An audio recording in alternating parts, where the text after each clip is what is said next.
हेर है म भन्छु अरू कुरा थाहा छैन म त्यो मुद्दाहरू खुरुक्क फिर्ता गरेर कुनै हालेर फिर्ता हुन्न। शेरबहादुर देउवा नि शेरबहादुर देउवाले आएर भन्छ नि फिर्ता हुन्न भाइ। फेरि त्यसो भयो भने कि मर्ने विचार छ अनि मर्ने विचार छ भाइ। तिमी जोगिएर हिँड नि बाबु। फेरि कुन तुला आउँछ बोल्दैछ भाइ। अब जो कसरी सुट हुन्छ कसरी खुट्टामा गोली लाग्छ नि त्यो समयले देखाउँछ। अहिले हामी भाइ हामी पनि गोली चलाएर हानेर आएको मान्छे हो नि भाइ। फेरि गृहमन्त्री रमेश लेखक भिजिट भिसा प्रकरणमा मुछिएपछि युवराज सफलले हाले मुद्दा हालिसकेपछि युवराज सफललाई ज्यान मार्ने सम्मको धम्की सानु भाइ नामक फेसबुक आइडीबाट आयो। यस्तो सम्मको धम्की खोजी मार्छु, तुरुन्त मुद्दा फिर्ता लिनु, बाँच्ने मन छ कि छैन। तर युवराज सफलले धम्की दिने सानु भाइ माथि नै हाले मुद्दा। कल रेकर्डमा के भयो अनि तिमी भाइ त डन रहेछौ यार। अनि कहाँ भेट्ने हो हामी? त्यो मेरो भाइहरूले चाहिँ नम्बर दिएछ पहिला। त्यो नम्बर मैले दिएको त्यो आएको फोनहरू त रिसिभ गर्नु न पहिला। भाइ तिमी कहाँको डन हो? लौ त म पनि डन हो क्या। ल डन हो भने ल नम्बर सेन्ड गर म अहिले मान्छे। अनि अहिले तिम्रो भाइहरूले चाहिँ अघि मलाई फोन हानिरहेको थियो अरे त। नम्बर रहन्छ तिनीहरूसँग? नम्बर छ तिमी फोनको उठाएको फोन उठाउनु मैले भने नि यार। यहाँ सुन न भाइ यहाँ सुन। तिमी यहाँ सुन। तरुण दलको केन्द्रीय सदस्य होइन देउबा नै भए पनि मलाई मतलब छैन।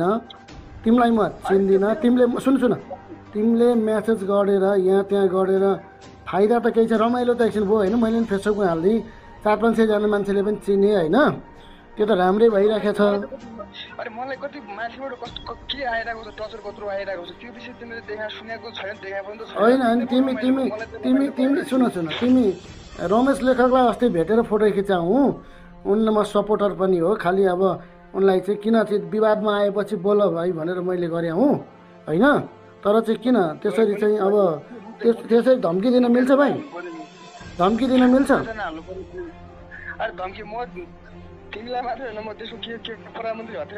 म डराउन भाइ।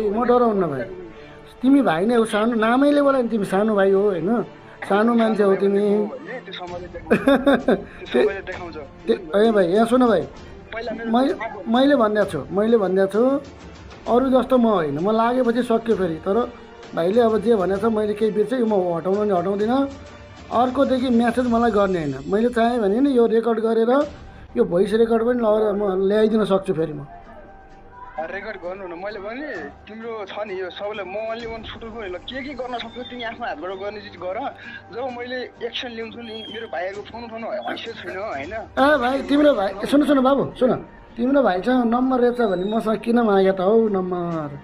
अलि हुने र पत्याउने कुरा गर भाइ।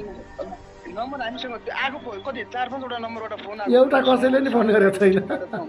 कसैले फोन गरेको छैन भाइ। आएको छैन। कसले फोन गर्ने दम छ यार हामीलाई। म नम्बर पनि भनिदिन्छु। यो नम्बर तपाईँको होइन। ल एकछिन है त। ल भन। यो नम्बर कति हो त? कुन? तपाईँलाई कति फोन आएको छ? एक सेकेन्ड। एकचोटि कसैले फोन गर्ने कसको दम छ यार फोन गर्ने हामीलाई? यो 9851324357 तपाईँको नम्बर होइन यो? कहाँ मेरो नम्बर हुन्छ यार? यहाँ मेरो सचिवालयले उठाउँछ यो नम्बर। मैले भने नि हेर सफल मैले पहिला पनि तपाईँसँग मेरो अर्को आइडीसँग राम्रो कुराकानी भएको हो होइन। अहिले आएर चाहिँ मेरो यो पोस्ट पनि गऱ्यो ठिकै छ। मलाई आपत्ति मलाई के पनि छैन। अब हात कुकुर भुक्दै गर्छ, हात्ती लम्किँदै गर्छ। अनि किन भुकिया त? त्यसरी मेसेजमा आएर कुकुर त्यसरी भुक्नुहुन्छ त? हात्ती लम्किरहेको बेलामा यस्तो त्यो गृहमन्त्री त्यो मुद्दाहरू फिर्ता गर। के गर्ने? फिर्ता गर्नलाई के गर्ने भाइ? ल भन नि त के गर्ने? फिर्ता गरेर के काम? जुन मुद्दाहरू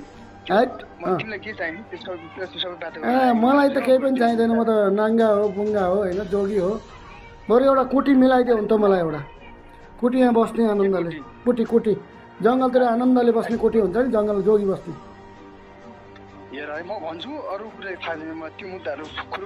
कुनै हालेर फिर्ता हुन्न। शेरबहादुर देउवा नि शेरबहादुर देउवाले आएर भन्छ नि फिर्ता हुन्न भाइ। फेरि त्यसो भयो भने कि मर्ने विचार छ अनि मर्ने विचार छ भाइ। तिमी जोगिएर हिँड नि बाबु। फेरि कुन दुला आउँछ बोल्दैछ भाइ?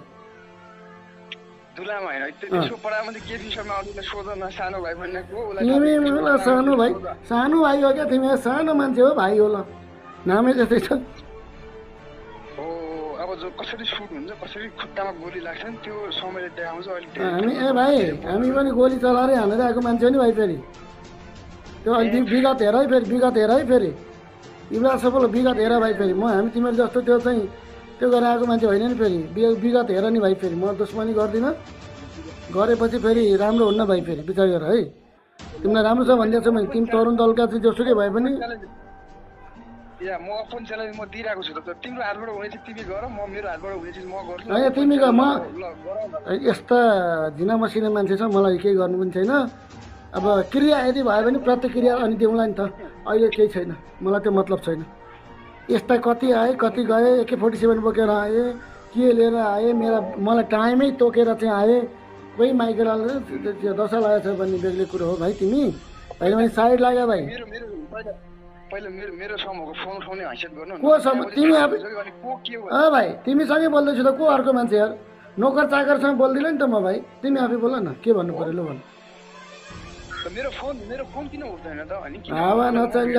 फोनै हाने छैन उठिरहेको छु त बोलिरहेको छु त दम छ नि भन्नु पऱ्यो नि के गर्नु पऱ्यो मैले मुद्दा फेर्ता हुँदैन भाइ कहाँ हुनुहुन्छ ल भन्नुहोस् काठमाडौँ हामी पनि काठमाडौँ छु भने कहाँ भेट्नुपर्छ मैले ल भन्नुहोस् किन भेट्नुपर्ने मैले फोकट मेरो जरुरी काम छ तपाईँले त्यो सामाजिक सञ्जाल मेरो छोरी त्यहाँ गर्नु पऱ्यो म्यासेज गर्ने मान्छे को त म्यासेज गर्ने को धम्क्याउनेको ज्यान केसमा लगेर भोलि 11 बजे मुद्दा दर्ता गर्दैछु भाइ सर्वोच्चमा ल मार्छु भन्न मिल्छ गरेर देखाउन तिम्रो कानुन छ नि तिम्रो कानुन छ नि सबै मेरो खुट्टाको म को तिमीलाई थाहा छैन तिमी जेसै गर्न मन छ तिमी हातबाट हुने त को हुनुहोस् नि भाइ त सानो भाइ होस् होइन त्यो जिम्मेवारी तैँले रेस्पेक्ट गरिस् भने तैँले रेस्पेक्ट पाउँछस् म अझ पनि भन्छु म 11वटा मुद्दा हालेर बाहिर आफै अन्डरग्राउन्ड बसिरहेको मान्छे अझ तिमी मुद्दा हाल अन्डरग्राउन्ड बसे पनि बस भाइ फुटबल ग्राउन्ड बसे पनि बस मङ्गलग्रह मलाई त्यो मतलब होइन भाइ त्यो जिम्मेवारी चाहिँ म छैन त्यो जिम्मेवारी है तिमी त्यही हो तिमीलाई मैले भित्र हाल्दिनँ पर्ला नि फेरि चुप्प लगाएर साइड लगाएर हिँड मलाई केही छ भन्नु छैन ल जो आफ्नो काम गर भाइ मैले भने नि भोलिको दिनमा तलमाथि केही भइहाल्यो त्यो तल माथि त भइहाल्छ कहिले काहीँ भर्याङ चढेर माथि जान्छु कहिले तल झर्छु नि म त्यो मेरो मर्जीको कुरा नि भाइ खुट्टामा गइरहेको थियो तल झरिहाल्छु अनि बल्ल थाहा हुन्छ ओहो भन्ने जस्तो फिल छोड्देऊ यस्ता मलाई धम्की तिमीलाई देउवाला लगाइदेऊ जो तिमीलाई सफल यस्ता धम्की नदेऊ ल झुक्केर पनि म्यासेज गर्ने कोसिस गर्ने होइन भाइ अबदेखि अब म्यासेज गर्ने कोसिस गर्ने खोजी मार्छु ल च्यालेन्ज भयो ल ल ल तेरो दम छ भने के गर्नुपर्छ गरेर देख